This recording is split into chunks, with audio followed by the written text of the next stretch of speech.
सिद्धं त्रैलोक्यवन्दितम्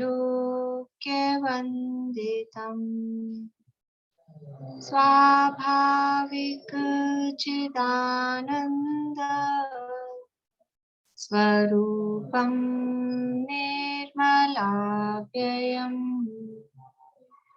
शुद्ध जीवादिद्रव्याणां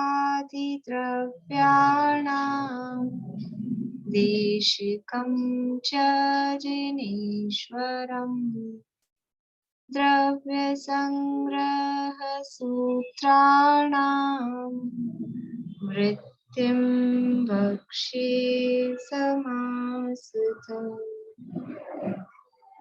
जीवमजीवमदव्यम् जिणवरवसहेण जीर्णनेत्तिष्ठम् देविन्दविन्दवन्दम् वन्दे तं सर्वदा शिरसा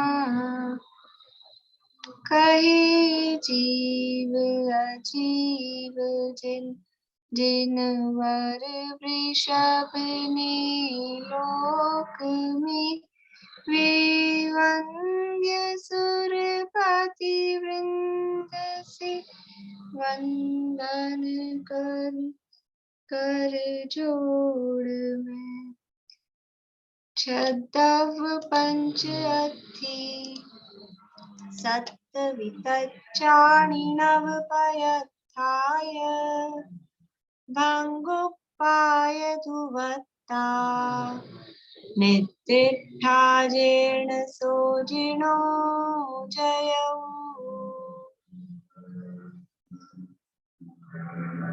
यह लघु द्रव्य संग्रह नामक ग्रंथ है और आचार्य श्री नेमीचंद सिद्धांति देव द्वारा रचित है। इसका नाम भी लघु द्रव्य संग्रह है, तो लघु रूप में ही, शॉर्ट में ही हम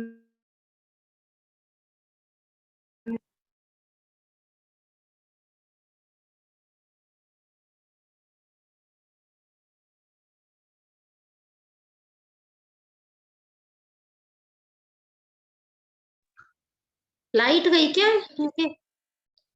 नहीं, ये नेटवर्क ही चला गया एकदम। चलिए, अब आ रही आवाज?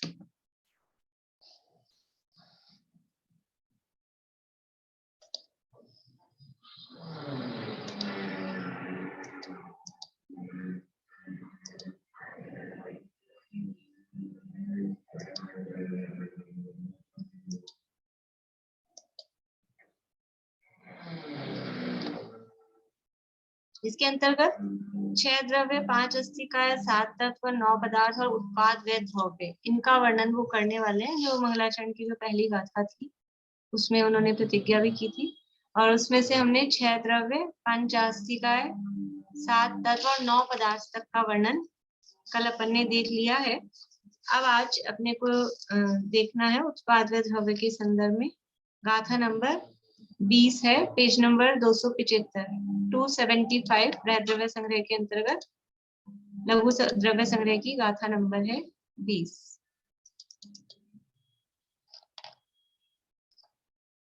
नासै नरपज्जाओ उपपज्जै देव पज्जौ तत्थ जीवो सैव सवस्य भंगुपायाधुवा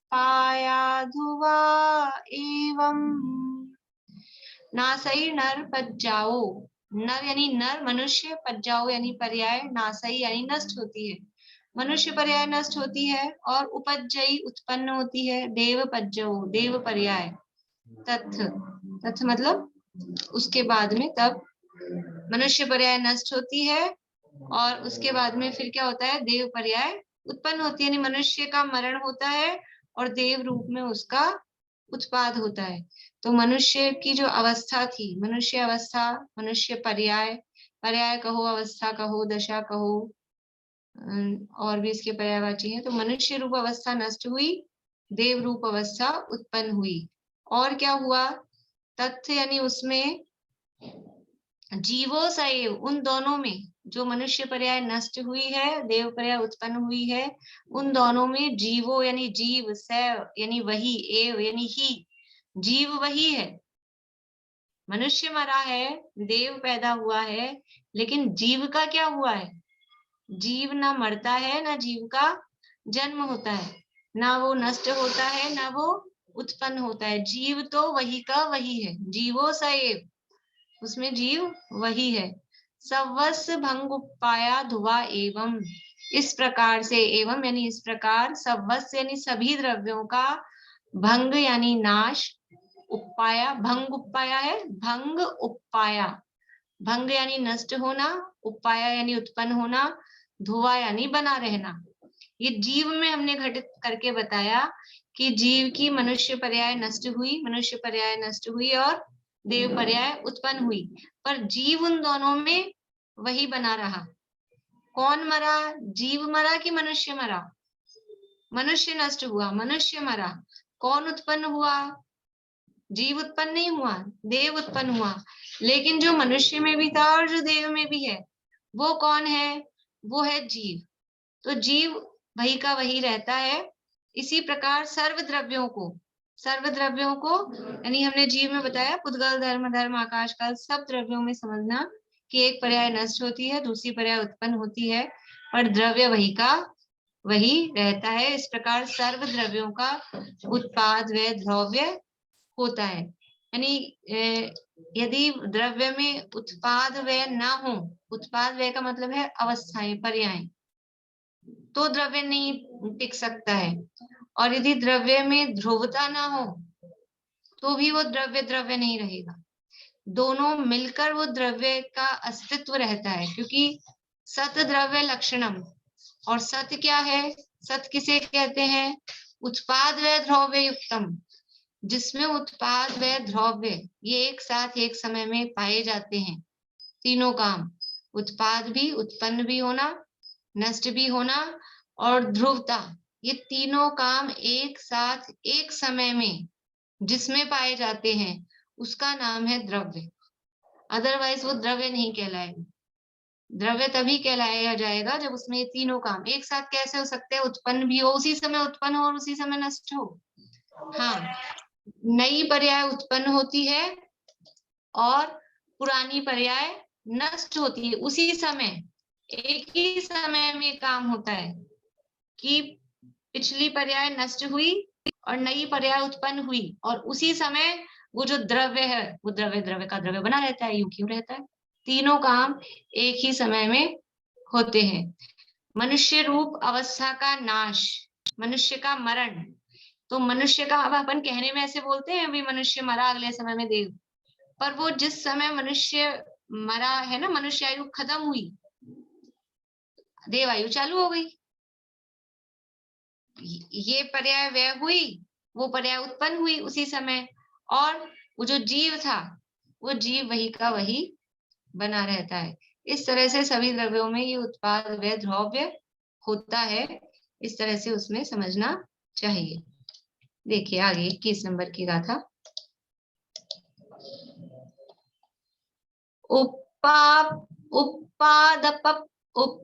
उपादपधंसा, पादपधंसा, उपादपधंसा,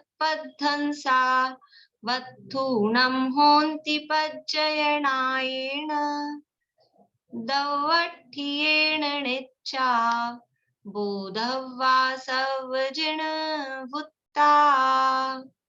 उपाद और प्रध्वंस, उपादप पध्वंसा, उत्पाद यानी उत्पाद और प्रध्वंस, प्रध्वंस यानी व्यय, नष्ट होना।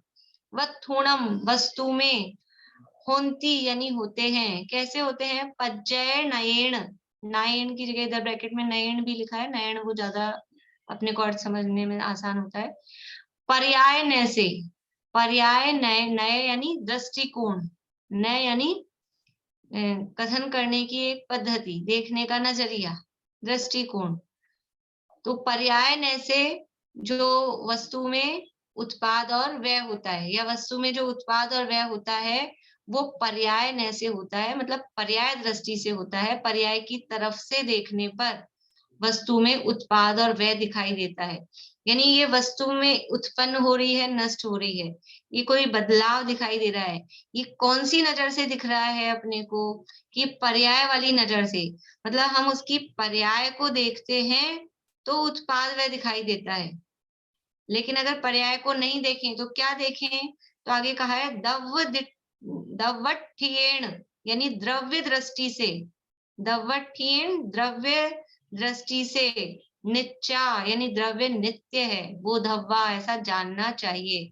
ये जो परिवर्तन, उत्पाद व्यय का मतलब क्या है? परिवर्तन, जो चेंजेस दिखाई दे रहे हैं, ये चेंजेस कैसे दिखाई दे रहे हैं? कि पर्याय दृष्टि से देखने पर, पर्याय दृष्टि का मतलब है उसकी ऊपरी अवस्था देखने पर, उत्पाद व्यय देखने पर ये बदलाव हमको दिखाई दे रहे हैं। लेकिन द्रव्य दृष्टि से देखते हैं तो द्रव्य नित्य है, ऐसा बोधव्वा यानी जानना चाहिए। और किसने कहा है ये? कैसे मान ले हम आपकी बात?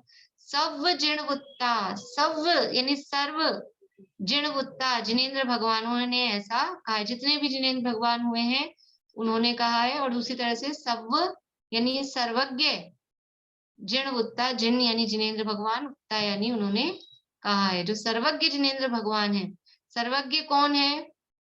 जो सब कुछ जानते हैं, जो सब कुछ जानते हैं, उन्होंने ऐसा जाना है कि वस्तु में जो उत्पाद और व्यय हो रहा है वो पर्यायन से हो रहा है। देखो कभी हम किसी से मिलते हैं, अभी समझ लीजिए कोविड के चक्कर में बहुत बहुत दिनों तक लोगों से मिले नहीं अपन, 2-4 साल में मिले, मिलना जुलना अब शुरू हुआ, तो एकदम से क्या बोलते हैं किसी से मिलते ही? अरे आप तो बहुत चेंज हो गए, कोविड के दिनों में ऐसे हुआ, कुछ लोग तो बहुत वेट गेन कर लिया, बैठे बैठे तो एकदम मोटे हो गए, और कुछ लोगों का वेट लूज हो गया तो पतले हो गए। तो मिलने के बाद अपन क्या कहते हैं? अरे आप तो बहुत चेंज हो गए। तो हम ये कैसे कह रहे हैं कि आप चेंज हो गए? आप भी कह रहे हैं, आप कह रहे हैं, इसका मतलब क्या है? कि कुछ ध्रुव था, जो पहले भी 2-4 साल पहले हमने देखा था, वही व्यक्ति, और जो 4 साल बाद आज देख रहे हैं।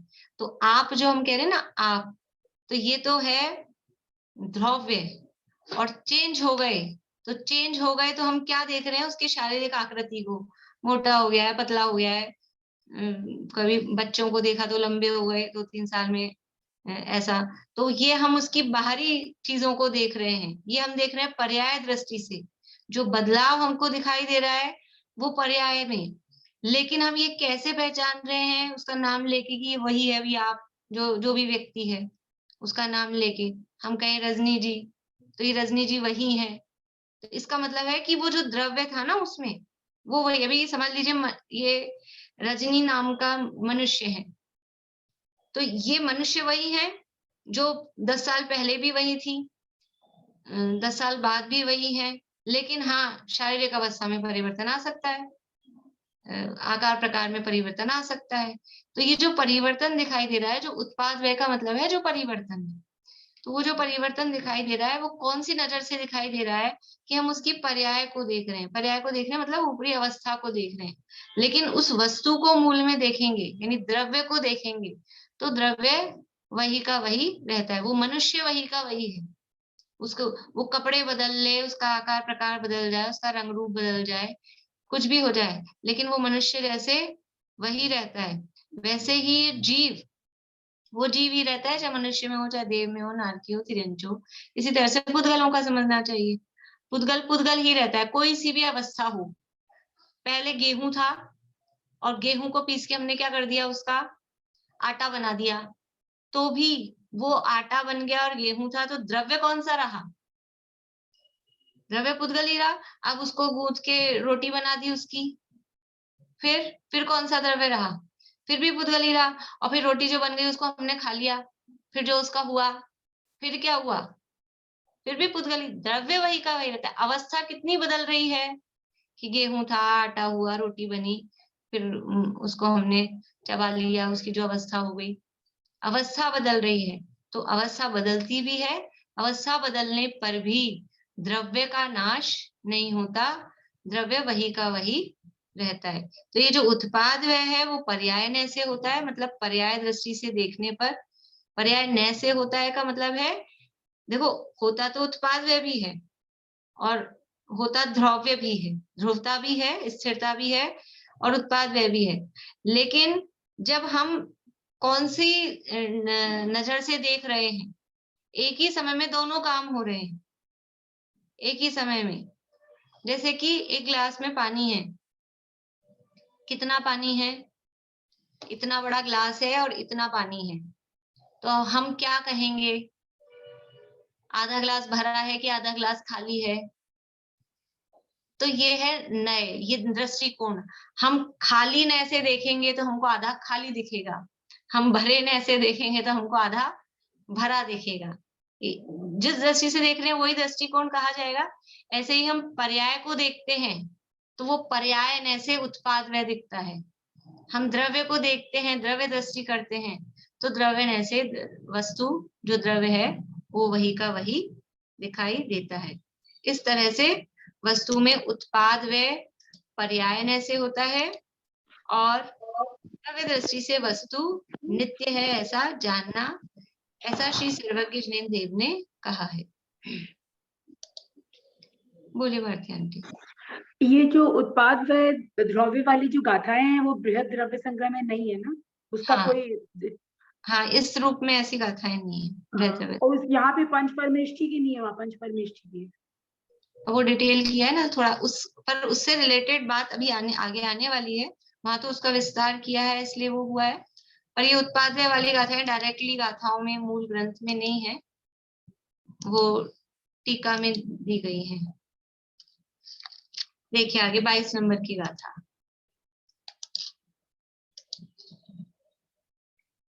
एवं ही गय सुतो सट्ठाण जुदो मणो निरुम्भिता छंडौरायं रोसम जय इच्छैकं मणोनासम। एवं अहिगय सुत्तो, अहिगय यानी अधिगम, अधिगम मतलब ज्ञान, जानना। किसका? सुत्तो यानी सूत्र, सूत्र यानी शास्त्र, आगम, जिनवाणी। इस प्रकार से शास्त्र को, सूत्र को अहिगम यानी जानकर, उसका अधिगम करके, अधिगम कहीं मिलता है शब्द? और अधिगम शब्द सुना है कहीं? कहाँ सुना है? बोलिए सरोज भाभी। तत्वार्थ सूत्र में पहले अध्याय में है वो अधिगमन और अधिगमज और निसर्ग, दो प्रकार के सम्यक दर्शन कहे हैं। अधिगम का मतलब है ज्ञान के माध्यम से कोई ज्ञान करा रहा है। अधिगम का अर्थ सामान्य रूप से होता है जानना, वो दूसरा करा रहा है या स्वयं को हो रहा है, वो बात अलग है। तो यहाँ अधिगय, अधिगय, अहिगय यानी अधिगम यानी जानकर, उसका ज्ञाता होकर। एवं अहिगय सुत्तो सट्ठाण जुदो, सट्ठाण जुदो यानी अपने स्थान में, जुदो यानी युक्त होकर, अपने स्थान में यानी स्वयं में स्थित होकर, स्थित रहकर, मनो यानी मन को, निरुम्भिता यानी उसका निरोध करके, मन का निरोध करके, इस प्रकार से शास्त्रों को जानकर, अपने स्थान में युक्त होकर, अपने में स्थित होकर और मन का निरोध करके, फिर क्या होगा? छंडौ रायम रोसम, फिर छोड़ो, क्या छोड़े? रायम यानी राग और रोस, रोस यानी द्वेष, राग और द्वेष को छोड़ो। इस प्रकार से शास्त्रों को जानकर, अपने में स्थित होकर, मन को रोककर यानी मन में जो चंचलता हो रही है उस मन का निरोध करके, राग और द्वेष को छोड़ो। क्यों छोड़े? इतना उपदेश क्यों दे रहे हो? तो कह रहे हैं जय इच्छई, यदि तुम्हें इच्छा है, काहे की इच्छा है? कम मणो नासम, यदि तुम कर्मों का नाश करना चाहते हो, हमारे को कोई जरूरत नहीं है तुमको कुछ छुड़वाने की, लेकिन यदि तुम कर्मों का नाश करना चाहते हो, कर्मों का नाश क्यों करना चाहते हैं? कि कर्मों के निमित्त से जीव संसार में दुखी है, बद्ध है। तो यदि कर्मों से मुक्त होके सिद्ध दशा की प्राप्ति करना चाहते हो तो क्या करो? कि सबसे पहले कहा है एवं अहिगय सुत्तो, शास्त्रों का ज्ञाता होकर। शास्त्रों का मतलब बहुत सारे शास्त्रों का नहीं, लेकिन ये जो मूलभूत बातें हैं, ये सिद्धांत जो बताए हैं, 6 द्रव्य, 85 का है, 7 तत्व और 9 पदार्थ, और ये उत्पाद व द्रव्य। ये है सूत्र, ये है शास्त्रों का मर्म। इनको जानकर और फिर क्या करो, सट ठाण जुदो, अपने में स्थित हो जाओ और मन का निरोध कर लो। मन जो बाहर विषयों में जा रहा था उसको रोक लो, और रोकने से फिर क्या होगा कि राग द्वेष छूट जाएंगे। तो उनको, मन को रोक कर राग द्वेष को छोड़ो। क्यों छोड़े? जय इच्छई कम्मणो नासम। इस तरह की गाथाएं तो पीछे अपने दी है, मां मुझे मां रज्जय मां दूसर। तो यदि कर्मों का नाश करना चाहते हो तो उसके अनुसार सूत्र का ज्ञाता होकर, स्वयं में स्थित रहकर और मन को रोककर राग और द्वेष को छोड़ो। यानी यहाँ पर सीधे अब अपनी प्रयोजन पे आ गए, अपनी किस चीज की प्रेरणा इनको देनी है। 6 द्रव्य 7 तत्व 9 पदार्थ का ज्ञान क्यों कराया? कि आपको थोड़ा ज्ञान हो जाए, इतनी बुद्धि है तो थोड़ा सा उपयोग लग जाए, और शास्त्रों में लिखे हैं तो पढ़ लिए जाएं, इसलिए नहीं कराया है। 6 द्रव्य 7 तत्व 9 पदार्थ 85 काय का ज्ञान का फल क्या होना चाहिए? उसका फल ये होना चाहिए कि छंडऊ राग राय रोसम, हमारे राग द्वेष छूट जाए, हम राग द्वेष को छोड़ दें और मन का निरोध करके अपने में स्थित हों। अपने आत्म स्वरूप में लीन होने के लिए ये सारा शास्त्र का ज्ञान किस लिए है? शास्त्र का ज्ञान कोई ज्ञान बढ़ाने के लिए, कोई अपना मान सम्मान के लिए, नाम करने के लिए नहीं। ये शास्त्र का ज्ञान करके हमारे राग द्वेष कम हो, मन का निरोध हो और मैं अपने में स्थित हो जाऊं, मैं अपने आत्म स्वरूप को प्राप्त करूं, जिससे कि कर्मों का नाश हो जाए। इन सब प्रयोजन के लिए ये शास्त्र का ज्ञान है। तो ऐसे यहाँ पर ये राग द्वेष के निरोध की प्रेरणा इस 22 नंबर की गाथा में दी है। आगे, विषयेषु पवट्टस्थं चित्तं धारयतु अपणो अप्पा ध्यायै अप्पाणेनं जोसो पावेय खलु सेयम्। विषयेषु पवट्टन्तं,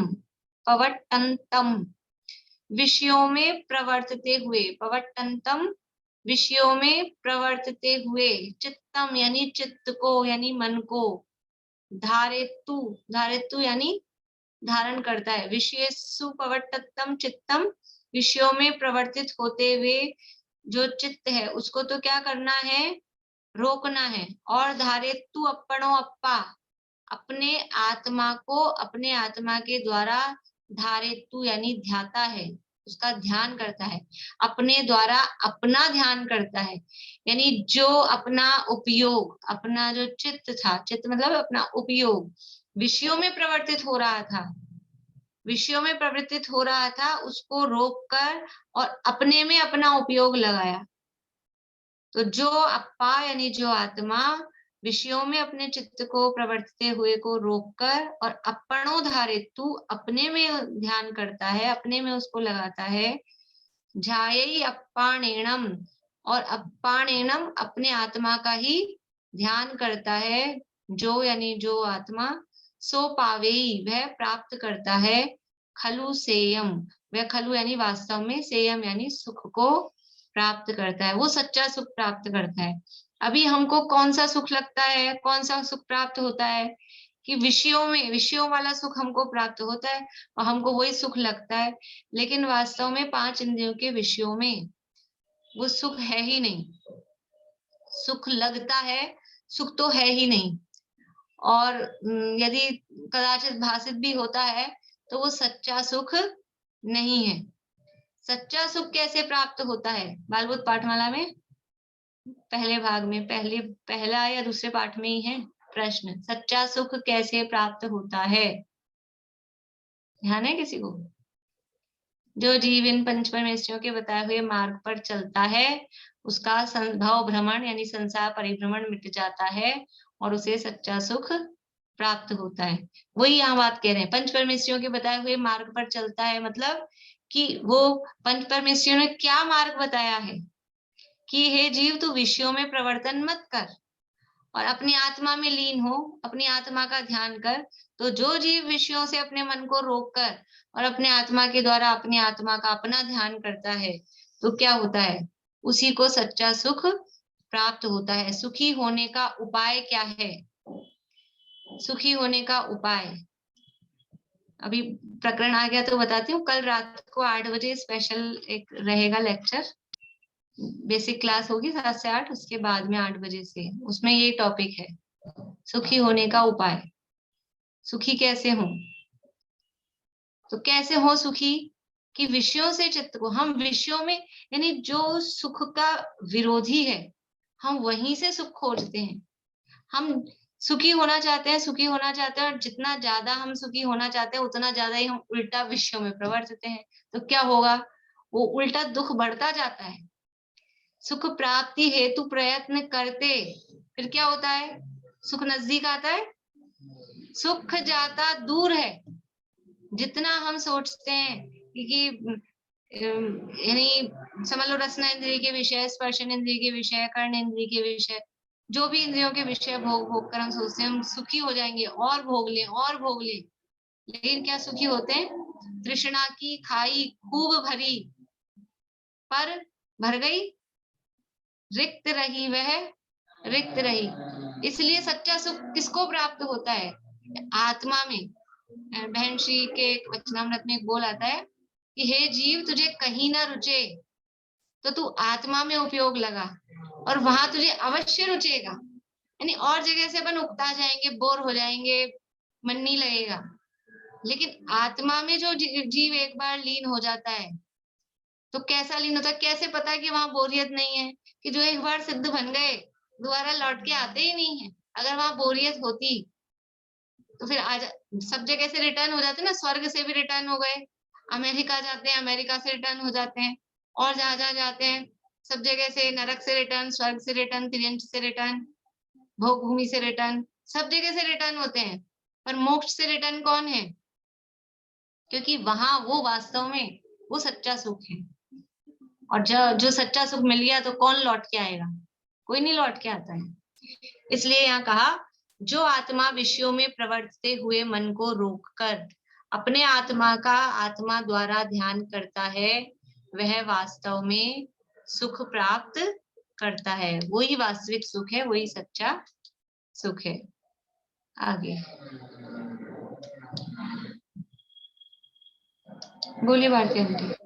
ये जो गाथा है इसमें ये चित्तम तो मन हुआ, पर ये मन को रोक कर कहाँ पर है?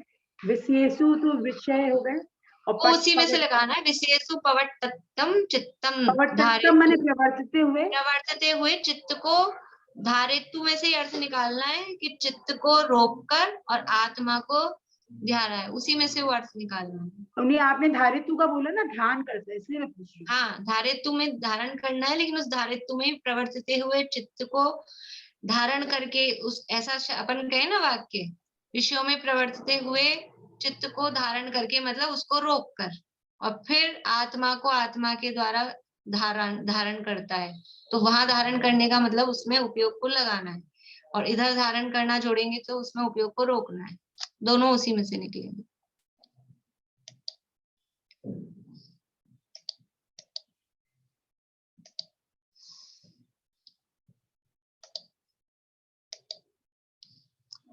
बोलिए विनीता आंटी, अनम्यूट करिए। इसकी हिंदी करते टाइम जरूरी नहीं है एक एक शब्द ऐसे हिंदी देनी पड़ती है। इसका अर्थ आपने वैसे बिल्कुल यहाँ से बोला है। जो ये कह इतना हो सकता है इनको संकीर्त आती है, मैं आपको बताऊं इसमें ये कुछ नहीं है, रोक कर सबकी यही है कि विषयों में प्रवर्ते हुए चित्त को अपने आत्मा में आत्मा द्वारा ध्यान करो, तो उसी में भाव आ गया। हाँ, उससे वैसे भी जुड़ जाएगा, बढ़िया। विषयों में प्रवर्तते हुए चित्त को अपने आत्मा में धारण करो, बस चित्त को आत्मा में धारण करो, आत्मा के द्वारा, ऐसे भी बन जाएगा। बिल्कुल, अच्छा, बढ़िया। संस्कृत के हिसाब से पढ़ती होंगी भारती जी। हाँ, नहीं, अच्छी बात है। हर एक शब्द का अर्थ बिल्कुल एग्जैक्टली वैसा ही जुड़े। वो अपने को इतनी व्याकरण की कामचलाऊ नॉलेज है, तो अच्छा है। भाव बताना है ना, भाव समझना है। हाँ, बढ़िया, अच्छा है। देखिए अगली गाथा। सम्मं जीवादिया नच्चा सम्मं सुकित्तिदाजेहिं मोह गए केसरीणम नमो नमो ठाण साहूणम। सम्मम जीवादिया, सम्यक प्रकार से जीवादिया यानी जीवादि तत्वों को नच्चा जानकर, सम्मम सुकित्तिदा जेहिम और सम्यक प्रकार से उनका सुकित्तिदा यानी सुकृत यानी उसका वर्णन किया है। सुकित्तिदा सम्यक प्रकार से शब्द अर्थ क्या बनेगा इसका एग्जैक्टली, मतलब उसका वर्णन किया है, सुकृत कर दिया है। सुकित्तिदा यानी उसको सम्यक प्रकार से हमने वर्णन कर दिया। जीवादि पदार्थों को सम्यक प्रकार से जानकर और फिर जिन्होंने जेहिम यानी जिन्होंने सम्यक सुकित्तिदा सम्यक प्रकार से उसका वर्णन किया है, ऐसे कौन है वो? नमो नमो ठाण साहूणम, वो है साधु जिन्होंने इन जीवादि पदार्थों को सम्यक प्रकार से जानकर और उनका सम्यक प्रकार से वर्णन कर दिया है। और वो साधु कैसे हैं? मोह गए केसरीणम, मोह रूपी गए यानी हाथी, मोह रूपी गए गज यानी हाथी, उसके लिए केसरी होता है सिंह, शेर, केसरी एक टाइप होता है शेरों का, केसरी सिंह के समान है। यानी मोह रूपी हाथी के लिए जो शेर के समान है। हाथी होता है वो बहुत बड़ा होता है तो पता ही है सबको, लेकिन वो हाथी किससे डरता है? वो शेर से डरता है, शेर उस हाथी को हरा देता है। तो केसरी सिंह के समान मोह है, हाथी के समान इतना बड़ा। मोह से सारी दुनिया डरती है, सारी दुनिया में मोह का साम्राज्य छाया हुआ है, इतना बड़ा हाथी के जैसा ये मोह है। लेकिन उस मोह रूपी हाथी के लिए जो केसरी सिंह के समान है, कौन है? ये शेर, ये साधु मुनिराज, वो उस मोह के सामने शेर के समान है। ऐसे नमो नमो ठाण साहूणम, ऐसे जो साधु हैं, ठाण यानी वो जो वहां स्थित हैं, या ठाण यानी उनके समान है, उसके स्थान पर हैं, उन साधुओं को हमारा नमो नमो नमस्कार हो। देखिए, जीवादि को सम्यक प्रकार से जानकर, ये जीवादि तत्वों का वर्णन किया तो कोई जानता भी है कि नहीं जानता है? इनको आप खाली वर्णन ही कर रहे हो तो कह रहे हैं हाँ, उनको सम्यक प्रकार से जाना है। किसने जाना है वो हम बता रहे हैं। जीवादि को सम्यक प्रकार से जानकर, और फिर क्या किया जानकर? जिन्होंने उन जीवादि का यथार्थ वर्णन किया है। पहले जाना फिर वर्णन किया। देखो, बिना ज्ञाने बिना जाने वर्णन कैसे करे? पर अपन तो ऐसे ही लगते हैं, अपने को आए जाए कुछ नहीं, अपन तो उपदेश देना चालू कर दो। लेकिन यहाँ कह रहे हैं पहले उन्होंने खुद ने जाना, यानी अपने अंतरंग में। अकेला शब्द दिया जानकर, लेकिन जानकर मतलब श्रद्धान पूर्वक जानकर, अकेला बुद्धि का विषय वाला जानना नहीं। सम्यक प्रकार जो शब्द दिया है ना, सम्यक प्रकार से जानकर मतलब सम्यक दर्शन सम्यक ज्ञान पूर्वक, ये सम्यक प्रकार से जानकर जिन्होंने उन जीवादि का यथार्थ वर्णन किया है, उन जीवादि का वर्णन उन्होंने किया है। और जो मोह रूपी गज के हाथी के लिए, गज यानी हाथी के लिए केसरी सिंह के समान है, उन साधुओं को हमारा नमस्कार हो, नमस्कार हो। दो बार कहा नमो नमो, एक बार नहीं। यानी कितनी महिमा उन साधु मुनिराजों की है जिन्होंने ये सारे छह द्रव्य सात तत्वादि का वर्णन हमारे लिए यहाँ पर बताया है। तो ऐसे मुनिराजों को यहाँ पर नमस्कार किया है। अंतिम गाथा।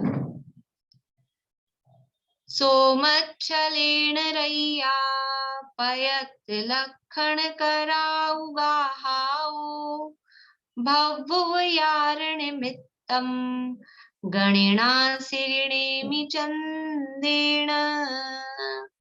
सोमच्छलेन, सोम जो श्रेष्ठी थे, सोम श्रेष्ठी के रैया, उनके लिए, उनके निमित्त से।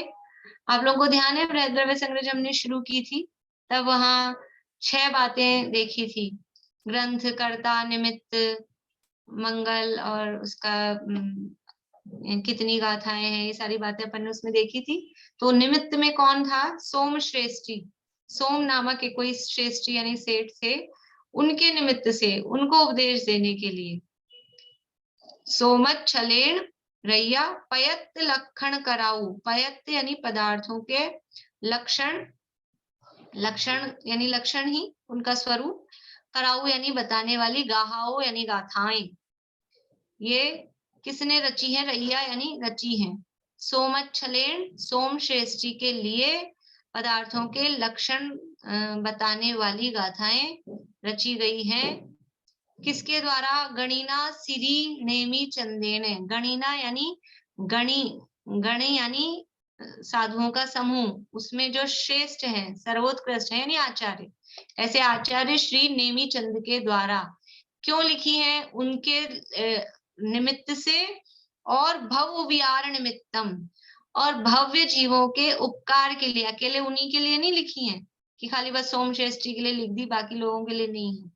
सोम श्रेष्ठी के तो लिए लिखी है, उसके निमित्त से लिखी है, लेकिन भव्य जीवों का इसके माध्यम से उपकार हो जाए, तो भव्य जीवों के उपकार के निमित्त। तो इस प्रकार श्री सोम श्रेष्ठी के निमित्त से और भव्य जीवों के उपकार के लिए श्री नेमी चंद्र आचार्य देव ने पदार्थों के लक्षण बताने वाली ये गाथाएं रची हैं। ये अंतिम उन्होंने अपने लिखने का प्रयोजन और अपना ग्रंथकर्ता का नाम ये अंतिम गाथा में इस तरह से दिया है।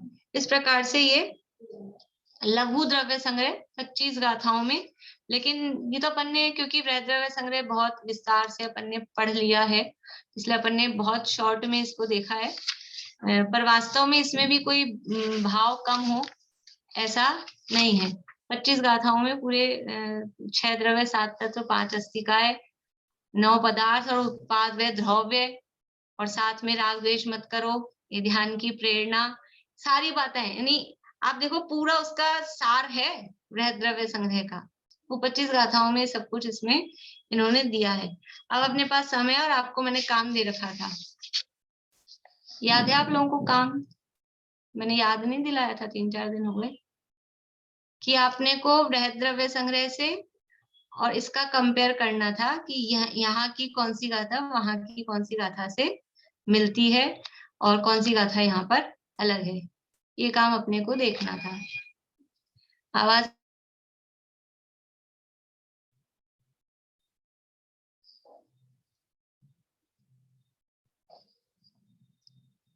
आवाज आ रही है क्या? निशा आंटी बोलिए, आवाज आ रही है क्या? हाँ, आवाज आ रही है। ठीक है, बताऊं कौन सी गाथाएं मिलती है? चलिए पहले एक एक करके पूछती हूँ मैं। सब लोगों ने किया है ना काम?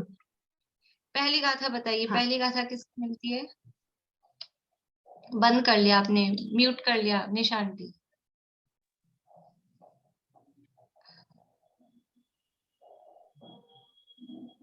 यहाँ ये की पहली दूसरी गाथा गाथा- वृहद द्रव्य संग्रह की कौन सी गाथा से मिलती है?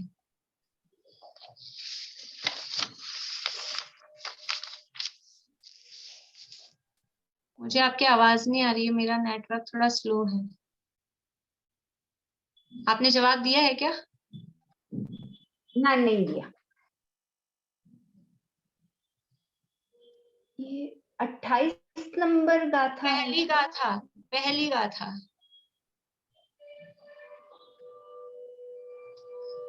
ध्यान नहीं है। चलिए, दूसरी गाथा से मिलती क्या? जुओ विनीता आंटी बोलिए। पहली गाथा तो नहीं है जी, पहले वाले में द्रव्य संग्रह में, वृहद द्रव्य संग्रह में कहा उत्पाद व द्रव्य की, उत्पाद व द्रव्य तो नहीं है उसमें। ठीक है, ठीक है। देखिए एक मिनट रुकिए। अब देखो कुछ गाथाएं तो एकदम सेम ही है, धर्म अधर्म द्रव्य की परिभाषा की, आकाश की, काल की, इस तरह की कुछ तो सेम है, और कुछ में क्या होगा कि एकदम सेम नहीं मिलेगा, अपने को थोड़ा सा विषय देखना पड़ेगा कि किस गाथा से इसको अपन मैच कर सकते हैं। तो एक शब्द अलग आया इसलिए वो मैच नहीं हो रही है, ऐसा नहीं है। पहली गाथा में यहाँ क्या बताया है? प्रीति बोलोगे तुम? बोलो। मंगलाचरण है ना, तो पहली से जीवन हाँ, जीवन। बढ़िया। पहली गाथा यहाँ भी मंगलाचरण की है, वहां भी मंगलाचरण की है, तो वहां पर जीवम जीवम दव्वम जिन्वर वसेण जेण निदिठम ये कहा था ना, जीव और अजीव द्रव्य, तो वहां अकेला द्रव्य कहा था, यहाँ सारे बात कही लेकिन वही बात निदिठा जीर्ण सो जिणो जयऊ, तो इसको मंगलाचरण की गाथा मंगलाचरण की गाथा से मैच करती है। तो ये पहली गाथा से अपन इसको मिलाएंगे। देखिए अपेक्षाकृत ही मिलेगा, एकदम अपन वर्ड टू वर्ड मिलाना चाहेंगे तो वो तो सब में मिलेगा ही नहीं। किस अपेक्षा से अपन मिला रहे हैं, तो यहाँ भी मंगलाचरण है और उसी तरह से जिनेंद्र भगवान को नमस्कार किया है। और वो जिनेंद्र भगवान भी वही, वहां पे भी जीवाजीव द्रव्यों का स्वरूप बताने वाले वही उनका स्वरूप लिया, यहाँ पर भी उसी तरह का स्वरूप लिया। हाँ, दूसरी गाथा भारती आंटी। 23 मेरे हिसाब से 23वीं है। एवं छब भेयमिदं हाँ, एवं जीवाजीवप भेददोतपम। गाथा का पाठ नहीं करें अभी, अपने पास समय थोड़ा कम है तो मैं फास्ट 23 गाथा ध्यान है सबको, निकाल लीजिए जल्दी जल्दी। तो ये 23 गाथा बता रहे हैं, इसके अलावा भी कोई गाथाएं आ सकती हैं? बोलिए रजनी जी। दीदी 15वीं गाथा आ सकती है, हाँ, अजीवो पुण्यो बढ़िया। मुद्गल धन्यो। और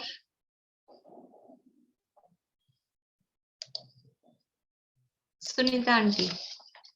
24वीं भी आ सकती है, संति तदो 24वीं, बढ़िया। 15वीं, 23वीं और 24वीं, ये 3 गाथाएं इसमें अपन ले सकते हैं। अजीवो पुण्यो, क्योंकि अजीव द्रव्यों का वर्णन यहाँ पर दिया है। और 23वीं गाथा में ये जो कहा संति जदो तेणे दे, और इसके बाद में ये 24वीं गाथा, 23वीं तो संति जदो हो गई, और 23वीं एवं छब्बेयमिदं जीवाजीवप भेद दो। तो ये तीनों गाथाएं इसमें अपन गर्भित कर सकते हैं। इसके अलावा किसी ने और कुछ लिखा है? ठीक है, आगे तीसरी गाथा।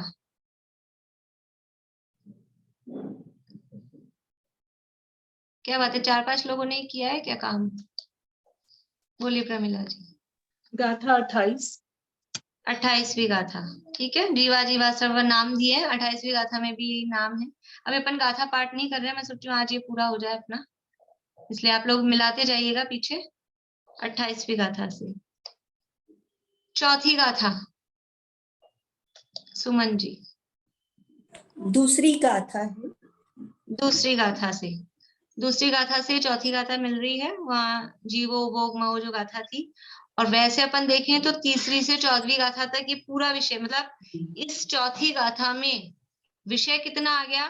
गाथा, केवल गाथा को मिलाएंगे तो दूसरी गाथा से मिल रही है, लेकिन विषय देखेंगे तो पूरा दूसरी गाथा से लेके 14वीं गाथा तक का विषय इस एक गाथा में उन्होंने इंक्लूड कर लिया है। आगे अरसव अरूवम 5 नंबर की गाथा।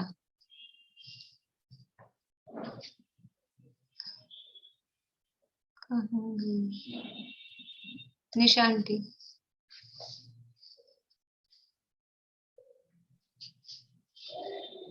ध्यान नहीं, मेरे को तो वर्ण रस पंचगंधा वाली ध्यान आ रही है। तो मना क्यों कर रहे हैं आपको? जो ध्यान आई वो बोलना चाहिए था ना, पहले ही हाथ खड़े कर दिए। बोलिए रजनी जी, आप क्या कह रहे हैं? ये आप मैच वृहत द्रव्य संग्रह से कर रहे हैं क्या? हाँ, बृहद द्रव्य संग्रह से लघु द्रव्य संग्रह को मैच कर रही है। अच्छा, एक्चुअली मैंने नहीं किया हुआ इसलिए। हाँ, वो कुछ लोग नहीं किए हुए वाले भी हैं, लेकिन अब बस ये पूरा हो रहा है तो ये इसीलिए मैंने शुरू हाँ हाँ, कोई बात नहीं, वही मैंने कहा कि मैं। हाँ, जवाब सही है निशांती आपका। 7 नंबर की जो गाथा है ये रसमरूपम गंधम, इससे वर्ण रस पंचगंधा, ये उससे मैच होती है। आप लोग जो द्रव्य संग्रह पढ़े हुए हैं वो बराबर कर पा रहे हैं ना मैचिंग? सबको समझ में आ रहा है ना? थोड़ा फास्ट ले रही हूं मैं, पर किसी को नहीं समझ में आ रहा हो तो फिर बताएं। आगे 6 नंबर की गाथा, वर्ण रस गंध फासा विज्जन्ते, लघु द्रव्य संग्रह की 6 नंबर की गाथा बृहद द्रव्य संग्रह में किससे मिलती है? मुझे ऐसा लग रहा है सब लोगों ने किया नहीं, खुद करेंगे तो मजा आएगा आप लोगों को, या तो एक दिन छोड़ दे अपन कल कर लें। 7 नंबर की गाथा से होएगा इसका बड़े रस नहीं। पंचगंधा, तो नहीं होएगा क्या? नहीं, पूरी गाथा का अर्थ इसलिए मैंने पहले पढ़ा दिया आप लोगों को, पर होमवर्क तो मैंने दे रखा था। तो बोलो प्रीति। सद्दो बंदो सोमो। हाँ, 15 नंबर की गाथा है ना, सद्दो बंधु 15 है ना? हाँ, 15 नंबर की गाथा। इसमें मैटर क्या आ रहा है, वर्ण रस शब्द देख के नहीं आना, आगे जो है ना 16 नंबर की गाथा है। 16 है। हाँ, एक मिनट रुको, वो अजीब पुण्य हुआ है 15। एक मिनट रुको।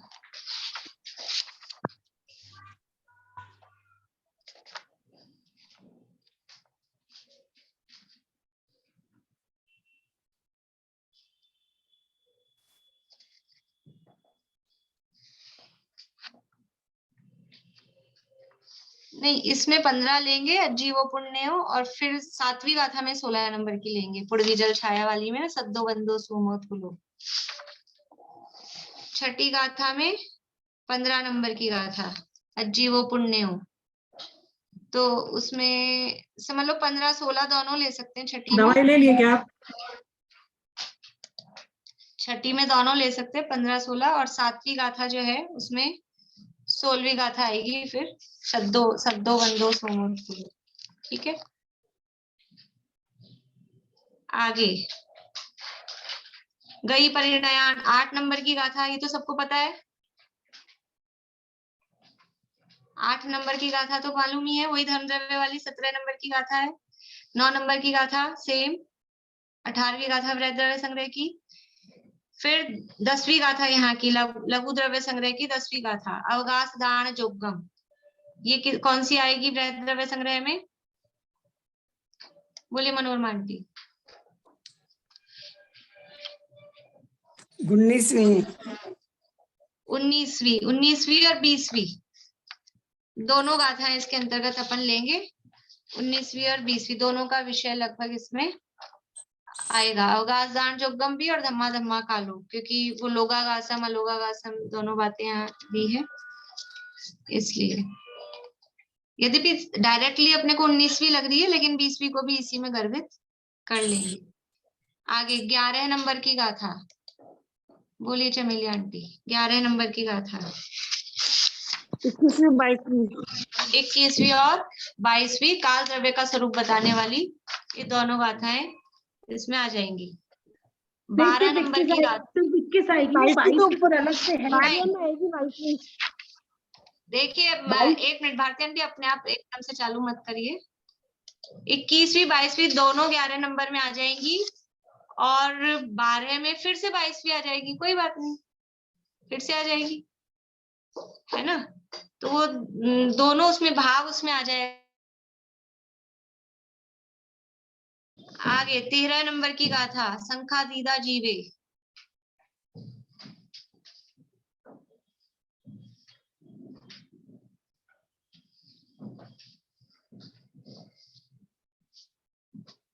कोई रह गया क्या जिनका नंबर नहीं आया हो? मीनू दीदी 25 नंबर वाली 25 नंबर, ठीक है ना। होंती है शंखा जीवे, ये 25 नंबर। जावदियम आयासम 14 नंबर की गाथा, इसमें कौन सी आएगी निशांटी? 27 नंबर का। 27 नंबर गाथा, ठीक है। आप लोग अभी मार्क कर लीजिए, फिर मिला लीजिएगा, कल और अपन कर लेंगे, कोई अगर किसी को प्रॉब्लम होगी तो। फिर 15वीं गाथा में, यहाँ की जो 15वीं है लघु द्रव्य संग्रह की 15वीं गाथा, स्मिता आंटी। ये 15वीं आएगी इसमें भी। नहीं, कल धम्मा धम्मा 15वीं में 15वीं नहीं आएगी भारती आंटी।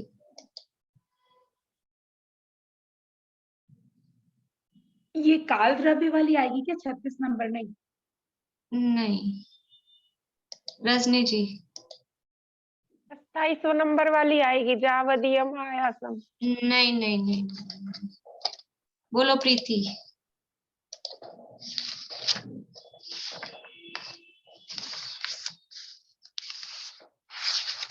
प्रीति कहाँ गई? नहीं, और कौन बोल रहा है? प्रमिला जी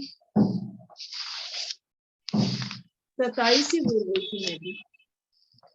देखो इसमें है ना जीवो नानी पुग्गल धम्मा धम्मा कालो अज्जी, ये इसमें 23वीं गाथा अपने को लगती है। जावदीम आयासम तो कैसे आएगी इसमें 15वीं गाथा में? 14वीं में आई है, 27वीं, 15वीं पूछ रही थी मैं। 15वीं में 23वीं गाथा आएगी। अभी अपनी बच्ची है 5-10 गाथाएं, अपन कल करके इसको और फिर और जो भी कुछ होगा कल और अपन ये लेंगे और टाइम बचेगा तो पेपर डिस्कस भी कर लेंगे। और फिर मंडे से, कल सैटरडे है, मंडे से कार्तिकेय अनुप्रेक्षा अपन फिर शुरू करेंगे। ठीक है ना, कल और इसकी चर्चा अपन करेंगे। भी समय हो गया तो यहाँ 15 गाथा तक का करते हैं। बाकी जिन लोगों ने नहीं किया हो वो भी इसको देख लें और आगे फिर अपन कल मिला लेंगे। अभी यहीं पूरा करते हैं। जय श्री कृष्ण।